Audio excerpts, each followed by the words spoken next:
welcome to Diecast Restos for part 2 of my Jaguar XJ-S pair of builds. I set out initially to create a Lynx Eventer, which I did in the last video. If you haven't yet seen that conversion, I recommend you watch it first, as we'll be jumping straight back into the action from where we left off with the second model that donated its roof. With no roof, it's gotta be a convertible.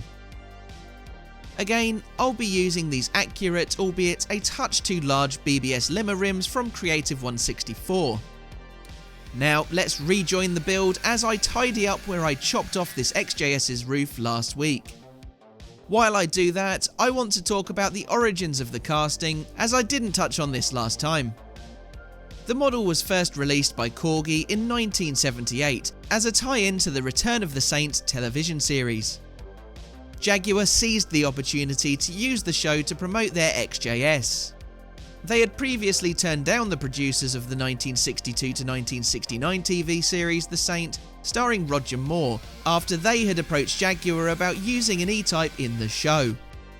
Instead, Simon Templar, the lead character, drove a Volvo P1800. Keen to not miss out a second time around, Jaguar offered an XJ-S which, in the series, carried the registration plate ST1. The show would last only one series of 24 episodes, though the Corgi toy most certainly sold well and is ubiquitous here in the UK. The casting in general was very popular and was widely produced, as you'll be able to tell as I run through the varieties available. The Return of the Saint XJ-S was painted white with a black plastic base, had a red or yellow plastic interior piece, and had a Saint stick figure logo label on the bonnet. These were produced from 1978 to 1981 at number 32C.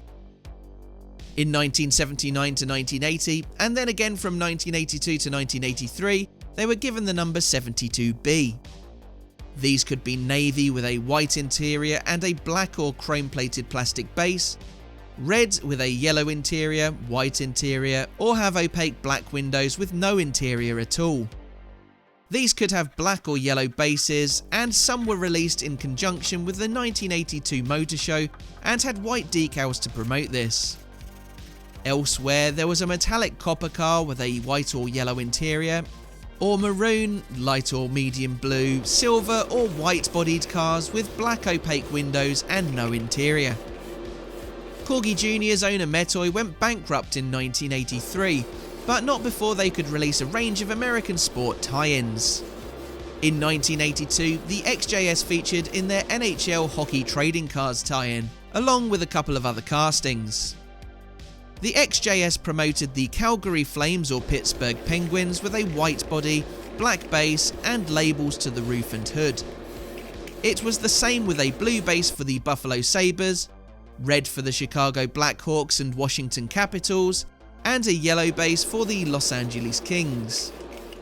A yellow body with a black base was used for the Vancouver Canucks, and yellow with a blue base for the St. Louis Blues. All of these NHL models had black opaque windows. The casting returned in 1984 under independent ownership, in a new array of colours and varieties, as the company sold anything they could to stay solvent. Later issues of these would have a metal instead of plastic base like my pair have, the exact reason I chose them for these projects. Renumbered to J18, bodies could be white with a white interior, or black opaque windows with no interior, had green thin stripe decals to the sides with black Jaguar wording and a leaping Jaguar, plus Jaguar to the bonnet. A variation on these had black interiors with black thin lines. Then there were the green-bodied versions with white interiors, white side stripes, wording, leaping Jaguar logo, and a racing number 6 could be found accompanying them. Another was the same with a cream interior with thicker side stripes, or the same again but with Motul replacing the Jaguar branding on the sides and bonnet. Then there was a silver car with opaque black windows, or similarly a pearlescent silver with orange and black tiger stripes to the bonnet and roof. This was part of a Kellogg's promotional series. There were similar designs in the promo on Corgi's Ferrari Testarossa, Siku's Jeep CJ5 and Porsche 911 Turbo, Matchbox's Pontiac Firebird, among others I believe. One other variation of this colour scheme had Arabic text replacing the Tony the Tiger stripes. There were a whole host of other variations with opaque windows produced in yellow, orange, light blue, medium blue, dark blue, white or red, all with no tampos. Oh, and there was also a red version with a white interior, a silver bonnet and silver stripes to the roof. A 1984 version, numbered J177, had a silver body with an Arabic 7up logo on the bonnet for a promotional run in Oman, and a model numbered J118 was painted yellow with a white interior. I'm sure that there are many more variations out there, but I've taken this from Bill Mansky's guide, which is the most comprehensive catalogue of Corgi Juniors and Husky models that I know of. Details can get very hazy, especially post-bankruptcy after around 1983. But serious progress has been made with this custom, so sit back, relax and enjoy the rest of the show.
Here's a look then at how this Jaguar XJ-S donor model for my Lynx Eventer build appeared.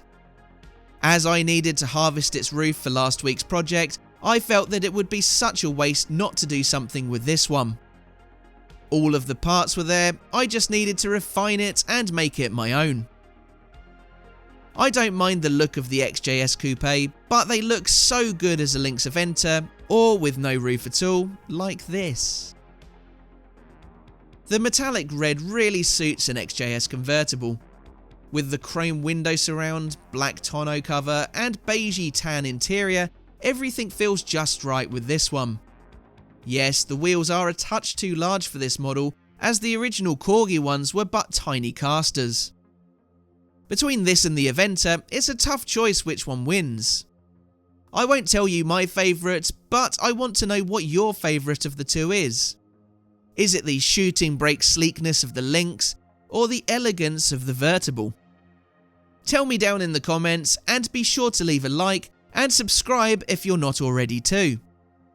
At the time of recording, 61% of you aren't. I'd appreciate it so much if you do. Even better, leave a comment if you're a new subscriber so that I can thank you personally. But anyway, all that leaves me to say is thanks for watching, and I'll see you again for the next one. Bye for now.